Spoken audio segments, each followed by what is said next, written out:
Hello everybody, so today I will talk about calculus. The topic today is about integration. So now I will show you how to answer. We have the formula in here. That's about sin x squared plus cosine x squared equals to number 1.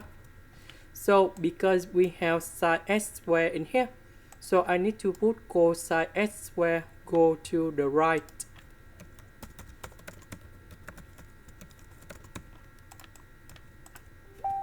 So I need to put this one go in here. 1 divided by cosine x, you got about secant of x. Cosine x squared divided by cosine x, you got about cosine x.